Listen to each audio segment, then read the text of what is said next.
शाहरुख खान को हमने हमेशा से एक रोमांटिक हीरो के तौर पे देखा है। इनको आप किंग ऑफ रोमांस कहते हैं, किंग ऑफ इमोशंस कहते हैं, किंग ऑफ बॉलीवुड कहते हैं, बादशाह ऑफ बॉलीवुड के नाम से भी हम इनको जानते हैं। Shahrukh Khan was never popular to be a big or a massive guy just like John Abraham, and he is a very prime example of what you refer to as an ectomorph. जब से इनका करियर शुरू हुआ है बॉलीवुड में, like back in 90s, so 1990s से लेकर और 2007 तक Shah Rukh Khan was not an actor known to have a 6 pack और 8 पैक्स और लाइक अ रिप्ड और अ श्रेडेड फिजिक। लेकिन फिर 2007 में एक मूवी आती है जिसका नाम था Om Shanti Om, and this was a complete game changer. This was a benchmark in SRK's career. 42 साल की उम्र में ही came up with flaunting a perfect 6 pack abs and shocked everyone. So let's take this physique as a baseline, as a datum. Of course, Shah Rukh Khan is carrying some muscle here, but again, not a lot of muscle mass. He is ripped, he is very lean, we can clearly see the vascularity. In fact, the midsection is pretty ripped, with a full 6 pack and visible obliques. But again, he is not very massive. इसको आप refer कर सकते हैं as an ectomorph. Although Shahrukh Khan is not very massive, लेकिन एक ectomorph के लिए इतना साइज गेन करने में भी बहुत टाइम लगता है। जो एक्टोमॉर्फ्स हैं वो इस चीज को समझ रहे होंगे। And now we are looking at Dard disco make of. Shah Rukh ने कहा था मुझे 3 महीने देना, अगर मेरी बॉडी उस कंडीशन में है कि मैं शर्ट उतार सकूं और डांस कर सकूं तो ही मैं ये गाना ऐसे करूंगा, वरना we will think of something else. I've worked out a bit. He worked out for 3 months. I think he stopped eating food. सो शाहरुख खान इस रोल में 42 ईयर्स के हैं। अ पर्सन जिसने बहुत ज्यादा पास में ट्रेनिंग ना की हो, he can like experience what you refer to as newbie gains even at the age of 42। लेकिन क्या 3 महीने में स्पेशली एक एक्टोमॉर्फ के लिए पॉसिबल है?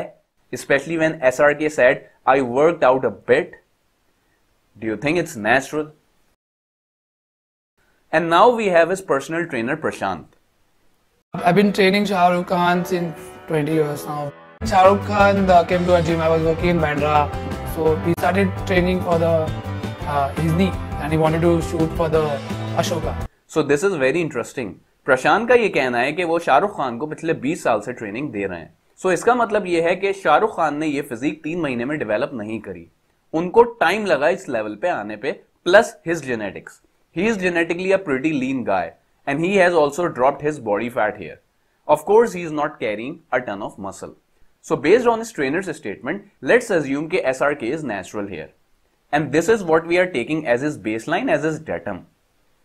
और फिर 7 साल बाद एक मूवी और आती है जिसका नाम था happy New year, where Shahrukh Khan is close to 50 years old and he is looking like this.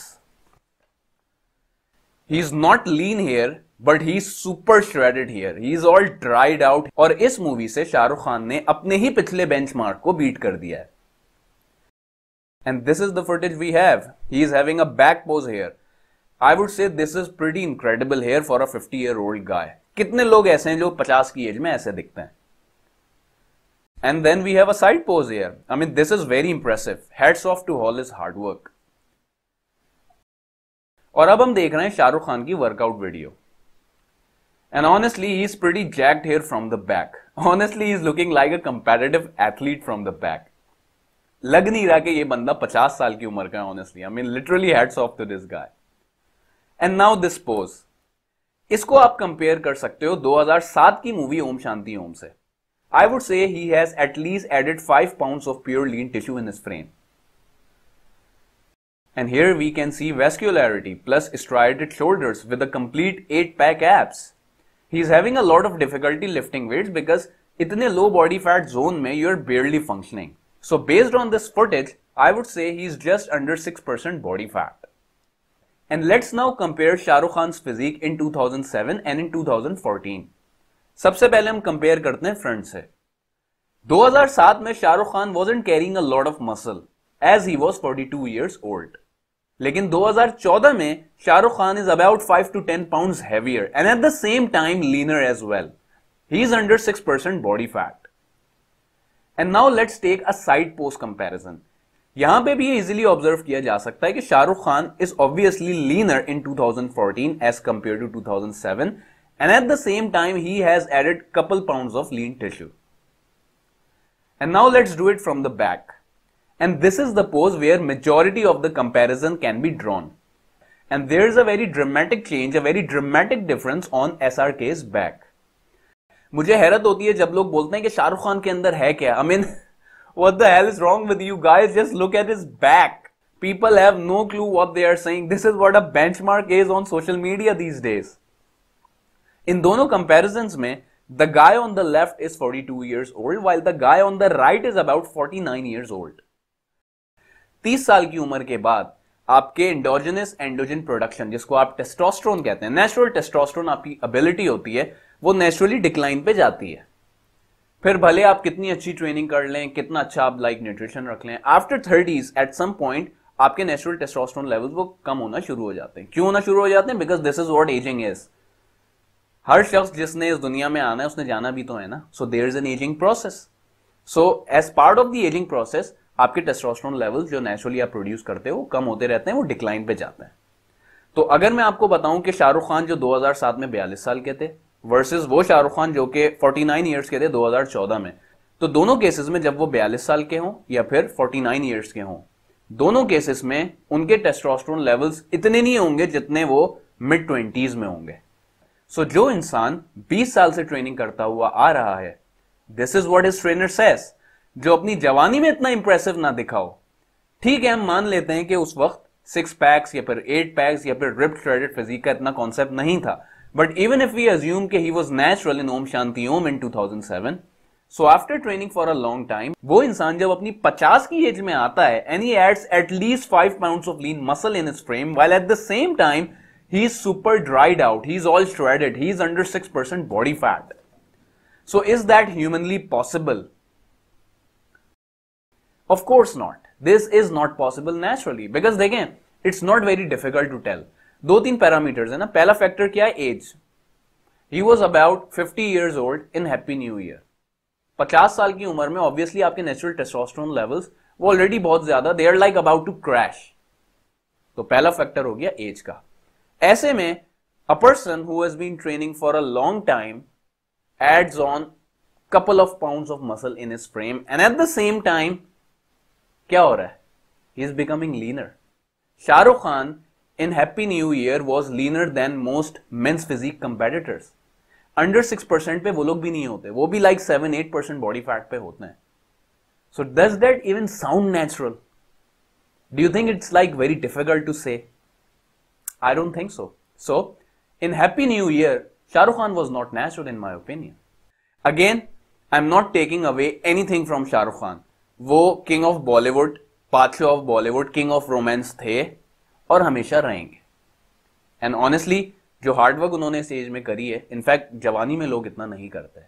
लेकिन अगर आप ये कहो कि जस्ट बाय मेयर हार्डवर्क ये फिजिक डेवलप की जा सकती है without support of any external hormones, without support of so called supplements, I am not going to buy that honestly. So besides his hard work, his dedication, his consistency, his discipline, his work ethic, he has used external assistance. That's it. Akshay Kumar ने शाहरुख खान की physique को लेके एक comment किया था, जरा ये देखें. कहा था कि नहीं बन सकते, क्योंकि बहुत वक्त लगता है, ऐसे ऐसे टहलते टहलते नहीं बन जाते. मुझे बहुत सारी चीजें बन जाती हैं, वो बहुत नकली होती है और I don't endorse that. I believe in naturality, I believe in आदमी की फ्यूचर सेहत भी सही होनी चाहिए. आज 4 अच्छे दिन गुजर जाएं, उसके चक्कर में आप अपनी एब्स बनाते जाएं, जाते जाएं और उसके बाद में आपका जो फ्यूचर है वो खराब रहे, तो I don't think so. I think youth should understand this. And आज इतने सारे मीडिया सामने हैं तो मैं सच सच बता देता हूँ, it is not that easy and go for the natural way. I would like completely agree with Akshay Kumar, and Akshay Kumar is also one of those guys who has been like very lean throughout his tenure in Bollywood. Even Akshay Kumar को भी हमने कभी overweight नहीं देखा. So besides the fact कि he is not into like gaining a ton of muscle and he is not into like 6 pack abs and all that, वो basically है physical fitness में, he is like a very fit guy. लेकिन since Akshay Kumar has been pretty lean, he has at some stages in his career in Bollywood he has maintained some sort of 6 pack abs. So Akshay Kumar is the guy who can relate. ठीक है ना, एक बंदा जो इतनी fitness में है 20 साल से है, वो लाइक रिलेट कर सकता है. And I would like agree के यार एज फैक्टर चलो आप हटा दो, आई मीन इतना क्विकली ना, आप समझ रहे हैं ना मैं क्या कहना आपको चाह रहा हूं। और देखो यार एक बात पता है क्या है, जब आप एक इंडस्ट्री में होते हो ना, सबको सबके बारे में पता होता है।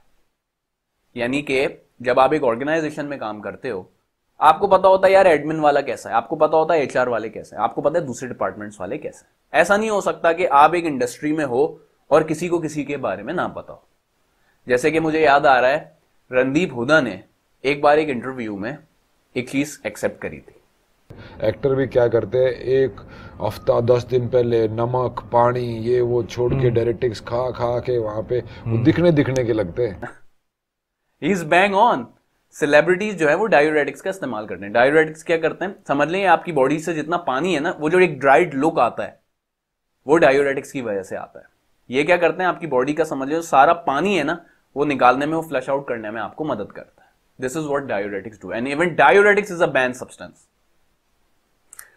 इसी तरीके से there was like a round table discussion जिसमें अमित जी वाज देयर, जिसमें I believe Shahid Kapoor, the late Sushant Singh Rajput and Ranbir Kapoor was there. और उस वक्त डिस्कशन के दौरान रणबीर कपूर के मुंह से कुछ निकल गया था। Body shots get you sick to the stomach. Trust me. Yeah. Yes.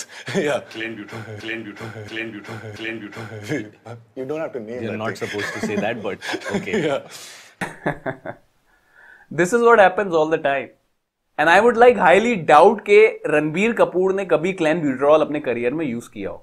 In fact Randeep के बारे में भी आई हाईली डाउट कि उन्होंने कभी डायूरेटिक्स यूज किए हो। ये चीजें दिखाने का मकसद ये है कि देखें, जब आप एक इंडस्ट्री में होते हैं तो सबको सबके बारे में पता होता है कौन कितना पानी में। जैसे मिसाल के तौर पे एक ट्रेनर है, उसने एक सेलिब्रिटी को ट्रेन किया, थोड़े टाइम बाद उसने दूसरे सेलिब्रिटी को ट्रेन किया, तो जाहिर है फिर ऐसा नहीं हो सकता उसमें एक्सचेंज ऑफ आइडियाज ना हो। ऑफ कोर्स होते हैं। So apart from all this stuff, एक चीज तो देखे तय है कि ये सब चीजें इंडस्ट्रीज में यूज होती हैं, and this is like for them this is pretty fricking common. So this is a footage from happy New year release. This is good. I just do it because I'm required to do in a film, but besides that nothing. मतलब ऐसा 40-50 दिन में हो जाता है अगर थोड़ी सी मेहनत करो तो। So I think this pretty sums up well के क्योंकि स्क्रिप्ट की रिक्वायरमेंट होती है तो शाहरुख खान को 40 से 50 दिन में उस शेप पे आने में लगता है। समझ रहे हैं ना आप लोग मैं क्या कहना चाह रहा हूँ? So in a nutshell, Shah Rukh Khan's body in Happy New Year was not natural in my personal opinion. और देखो अभी भी बहुत सारी चीजें जो कि आगे प्रेजेंट की जा सकती हैं, लेकिन एक चीज आप हमेशा ध्यान में रखना कि एक चीज होती है सीखने वाली, एक चीज होती है समझने वाली। ये जो वीडियोस हैं ये है समझने वाली। तो अगर आप आज इन वीडियोस को नहीं समझोगे तो चंद सालों बाद सीख कर समझोगे। If you find this video helpful, make sure you let me know by leaving a comment and a thumbs up below. See you guys.